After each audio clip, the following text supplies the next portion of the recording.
Hello मेरे प्रिय साधक बंधुओं और साधिकाओं, माँ त्रिपुर सुंदर की जय हो जय हो।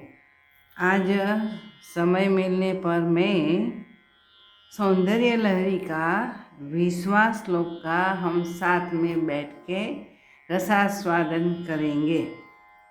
तो पहले हम गुरुकुल पद्धति के अनुसार शांति पाठ करेंगे। अभी भी गला थोड़ा खराब है, लेकिन हमारा अभियान तो ऐसे ही चलते रहना चाहिए गुरु कृपा से। ओम सहना भवतु सहनौ भुनक्तु सह वीर्यं करवावहै तेजस्विनावधितमस्तु मा विद्विषावहै। ओम शांति शांति शांति।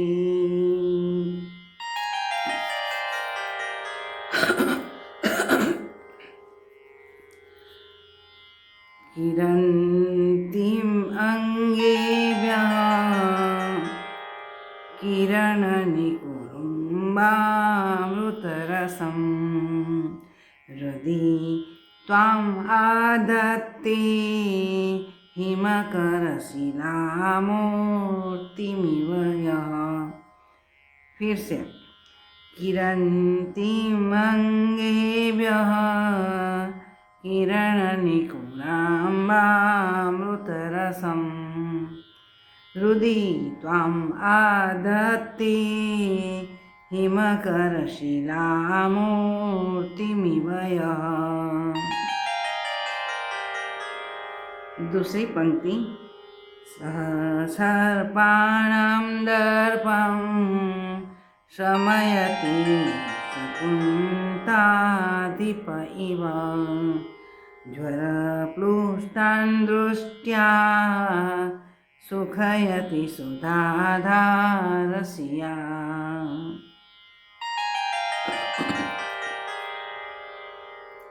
फिर से बेटा,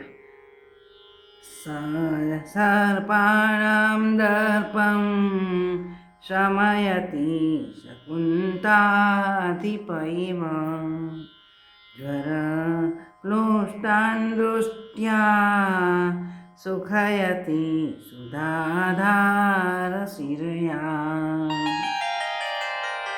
बहुत सुंदर श्लोक है, सुंदर मज़ेदार दृष्टांत है और उपमा अलंकार भी। व्याकरण की दृष्टि यानी कि साहित्यिक दृष्टि भी यह स्तोत्र दी बेस्ट है और उसकी उपासना तो और दी बेस्ट है, ग्रेटेस्ट है। उसी में ही 9-10 श्री महाविद्या की उपासना आ जाती है बेटा। एक साधे सब सधे। तो हम ये श्लोक का हिंदी अनुवाद करेंगे, रसास्वाद करेंगे। हे माँ त्रिपुर सुंदरी, आपके समग्र शरीर के अंगों से जो तेजस्वी किरणें निकल रही है, इनका उसी का समूह अंग प्रत्यंग से निकल रहा है। ये समूह रूपी अमृत रस झरने वाली और चंद्रकांत कला से शील बनी हुई मूर्ति, चंद्रकांत कला से शील बनी हुई मूर्ति, यानी कि आप देखेंगे हिमालय में जो सूर्य और चंद्र है तो सारा जगत चलता है भूर्भुवस्व। तो सूर्य है वो ऊष्मा देते हैं, ऊर्जा देते हैं, लेकिन उसी की जो ऊष्मा है हम तो कब तक सहन कर सकते हैं हमें मालूम है। दोपहर की ऊष्मा हम सहन नहीं कर पाते, छाता लेके नहीं कर देते, घर में घुस जाते, ठंडाई करते हैं। लेकिन जो चंद्र है वही सूर्य की जो ऊष्मा है, गर्मी है, वो सोख लेता है, इसीलिए चंद्र किरण हमें शीतल लगता है। तो जब चंद्र किरण की जो चांदनी शीतलता है वह जल पर पड़ती है तो जल को बर्फ बना देती है, शील बना देती है। तो वैसे ही आपके जो किरणों वाली चंद्रकांत शिला बनी हुई मूर्ति जैसे साधक को भी अमृत रस से संजीवन कर देता है, सजीवन कर देता है। जो ध्यान करता है उसी के साधक के साथ यही होता है। इतना ही नहीं, वह जो आपकी वो किरणें हैं सर्पों के दर्प को उसी प्रकार दूर करता है जिस प्रकार पक्षीराज गरुड़ को देख के सर्प शांत हो जाता है। जितना भी क्रोधित हुआ हो फिर भी गरुड़ को देख शकुंतला अधिपति में शकुंत है पक्षी, उसी का अधिपति गरुड़। तो गरुड़ को देखते ही कितना ही फेन चढ़ाए हुए सर्प होता है वो बिल्कुल शांत हो जाता है। क्यों शांत हो जाता है? भय के मारा शांत हो जाता है। तो मनुष्य के मन में षड्रिपु रूपी सर्प है। काम, क्रोध, लोभ, मोह, मद, मत्सर आदि सब षड्रिपु है। वो आपकी जो किरणों की तेजस्विता है, शीतलता है, दीप्यमानता है, उसी की वर्षा होती है, उसी किरणों की वर्षा होती है। कैसे होती है? जैसे बारिश होती है वैसे नहीं। साधक की जब कुंडलिनी जागृत हो जाती है और आज्ञा चक्र तक पहुंच जाती है तो आज्ञा चक्र के पास एक नाड़ी है, वो नाड़ी नीचे तक जाती है। तो जब आज्ञा चक्र एक्टिव हो जाता है, हमारे विज्ञान लोग उसे पिट्यूटरी ग्रंथि कहते हैं, सारा शरीर का समतोलन करते हैं। वो ग्लैंड है, वो सारे शरीर का समतोलन करती है। इतना ही नहीं, वही की वृद्धि भी करने में, यानी कि शारीरिक वृद्धि मनोवृद्धि करने में उसी का खास रोल होता है। सॉरी। तो क्या होता है कि जब साधक आज्ञा चक्र तक पहुंच जाता है साधना में, तो आज्ञा चक्र एक्टिव हो जाता है और एक्टिव होने से यहाँ से नीचे अमृत वर्षा होती है। तो इस वर्षा से जैसे दवाई लेने से ज्वर चला जाता है, वैसे यहाँ दवाई लेने की ज़रूरत नहीं पड़ती। संसार रूपी जो ज्वर लगा है कभी मिटता नहीं, रिमूव होता नहीं, आदमी उसी से स्वस्थ नहीं होता। सिर्फ साधक और साधक जब सच्ची साधना मन लगा के करेगा, भक्ति लगा के करेगा, तो कुंडलिनी शक्ति जागृत होने से, ये आज्ञा चक्र एक्टिव होने से यहाँ से अमृत झरता है। तो सारे बदन का वो संशोधन करके रीजुनवेट कर देते, संजीवन कर देते, टिश्यू को इतना पावरफुल बना देते हैं। तो काय संपत्ति मिलती है, आँखों का तेज बढ़ता है, रोग भी चला जाता है धीरे धीरे। तो यहाँ तो भगवान शंकराचार्य ऐसा कहते हैं कि सामान्य रोग जो है वो तो चला जाता है, लेकिन यहाँ तो भवरोग है, संसार रूपी दुख का जो ज्वर लगा हुआ है आदमी को, वह अपने आप शांत हो जाएगा और शरीर रुष्ट पुष्ट हो जाएगा। तो ऐसे पीड़ित लोगों की साधना करने से ज्वर शांत हो जाती है। जिस प्रकार हिम बनाने वाली चंद्रमा, आगे मैंने बताया है ना कि चंद्र से जो शीतलता निकलती है और जल पर पड़ती है तो जलशील हो जाती है, वैसे ही जड़ बना हुआ आदमी आपकी किरणों रूपी चांदनी को प्राप्त कर लेता है। अमृत वर्षा होती है, तब ये अपने आप संसार भव ज्वर शांत हो जाता है। जैसे चंद्रकांत मणि चंद्रोदय होते ही पिघलने लगते हैं, ऐसे ही पिघलते पिघलते ये सारा शरीर में जो विष है वो दूर कर देते हैं। क्योंकि पिघलना यानी कि ऊपर से चंद्र अमृत होता है, अमृत वर्षा करता है आज्ञा चक्र से, तो अंग प्रत्यंग हमारा यानी कि साधक का अमृत रूपी रस किरणों से इतना मजबूत स्ट्रेंथन हो जाता है, समझ में आ जाता है कि ये आदमी साधक है, उसकी आंखों से समझ में आ जाता है, शरीर से समझ में आ जाता है। और ऐसा जब हमारे भीतर साधना की जो अवस्था बन जाती है, इसी के कारण क्या होता है, जैसे सर्प कितना भी फन लगा के बैठा हो, लेकिन गरुड़ पक्षी को देख लेता है तो बिल्कुल फन भीतर डाल के चुपचाप बैठ जाता है, शांत हो जाता है। तो ये आपकी कृपा, आपकी किरणों से साधक का सभी दर्प निकल जाता है।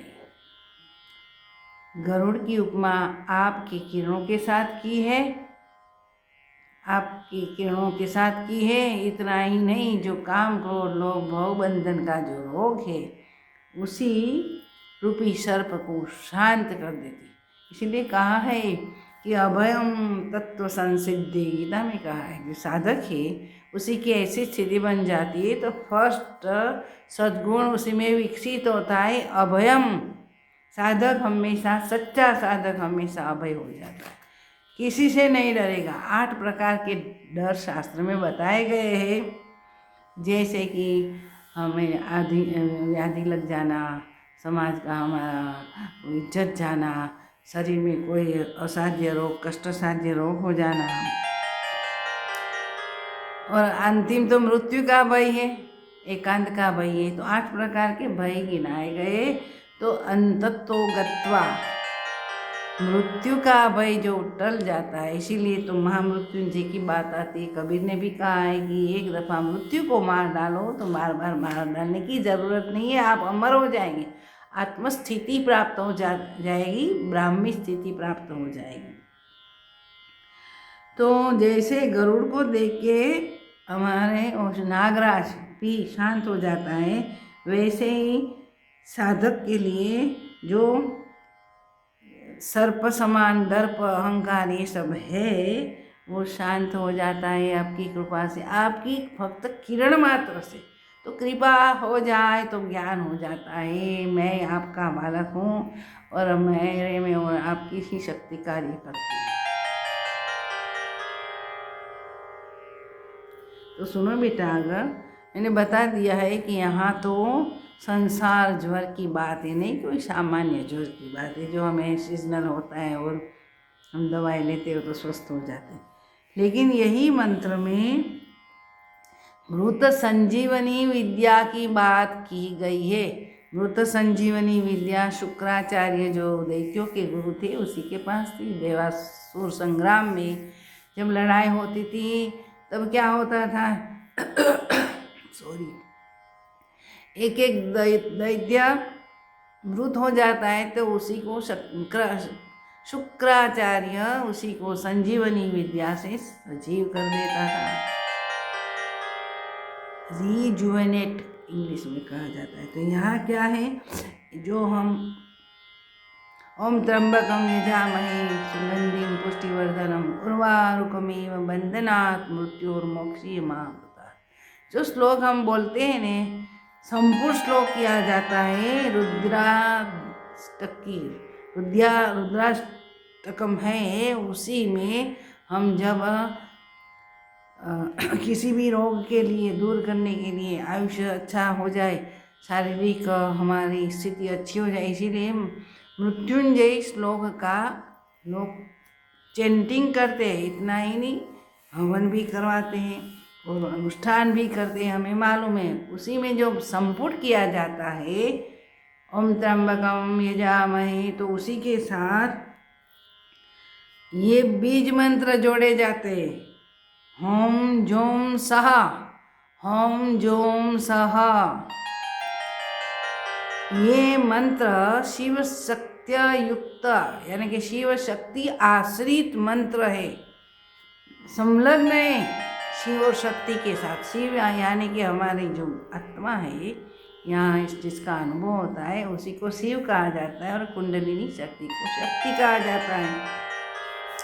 तो शिव शक्ति युक्त यानी कि आश्रित ये बीज मंत्र है। ये बीज मंत्र जब चेतन हो जाता है तब मनुष्य को वो व्याधि भय से और लंबी आयुष्य मिलती है। मृत्युंजय की स्थिति प्राप्त होती है। शरीर मरता है, आत्मा अमर है, वो नहीं मरती, फिर फक्त शरीर बदलती है। अगर ज्ञान हो जाता है तो मृत्युंजय हो जाता है, मृत्यु पर विजय प्राप्त हो जाती है। एक बार ही मरो, बार बार मरने की ज़रूरत नहीं है, यानी कि मोक्ष प्राप्ति हो जाती है। तो सुनो, होम बीज है, शिवयुक्त है, शिव का बीज है होम। जूम है वो जीवन बीज है, हमारे शरीर के टिश्यू को हमेशा तरोताज़ा रखने के लिए कार्यान्वित है यह शक्ति, जूम शक्ति। सह है शक्ति बीज है, सोहम, हम से सोहम बोलते हैं ना, वही मंत्र की बात यहाँ है। तो सह शक्ति बीज है। शिव बीज होम से जीवन शक्ति। जूम का आप्यायन होता है, यानी कि वृद्धिंगत होते हैं हमारे टिश्यू। जीव का जीवन शक्ति का यानी कि टिश्यू का वो सबल बनाती है, टिश्यू को वृद्धिंगत करते हैं। जो डीजनरेट होता है ना शरीर का क्षरण होने के लिए, विज्ञान बोलते हैं जनरेट और डीजनरेट। तो जब वृद्धावस्था में डीजनरेट टिश्यू होने लगता है तो ये महामृत्युंजय मंत्र का जाप करने से वो स्ट्रेंथन हो जाता है, हमारे टिश्यू सबल और सामर्थ्यवान हो जाता है, इसीलिए लंबी आयुष्य मिलती है, युवान लगता है साधक। तो उसी के साथ शक्ति भी स है, वो जीवनदायिनी है। तो बात यही है कि जीवन शक्ति हमारी वृद्धिंगत होती है, लंबा आयुष्य प्राप्त होता है, शरीर लंबा समय तक टिक रहता है ये मंत्र करने से, ये अनुष्ठान करने से। जूम जीवन शक्ति है, वो शिव और सत्य आश्रय होने से जीवन वृद्धि का नाम मृत्युंजय सिद्धि है। जब जीवन शक्ति को हम बनाए रखें तो ये मृत संजीवनी यानी कि मृत्युंजय सिद्धि को साधक प्राप्त कर लेता है। तो यहाँ देखो हमारे ऋषि मुनियों ने कितना संशोधन किया है। मेरा एक एपिसोड है, वीडियो क्लिप है, जिसमें महामृत्युंजय क्या है मंत्र और उसी से क्या फ़ायदा होता है और मृत्यु पर विजय प्राप्त करने के लिए महामृत्युंजय अनुष्ठान करने से क्या लाभ होता है, वही मैंने बताया है। तो आप मेरी चैनल पर जाके सुन लीजिए। न समझ में आए तो मुझे कोई प्रश्न करके बता देना, मैं आगे बताऊंगी। तो सुनो बेटा, आज का एपिसोड यहाँ मैं पूरा करती हूँ। नेक्स्ट टाइम हम 21वां श्लोक का रसास्वादन करेंगे, जरूर करेंगे। ओम त्रिपुर सुंदरी नमः। सद्गुरु भगवान की जय हो, जय हो, जय हो।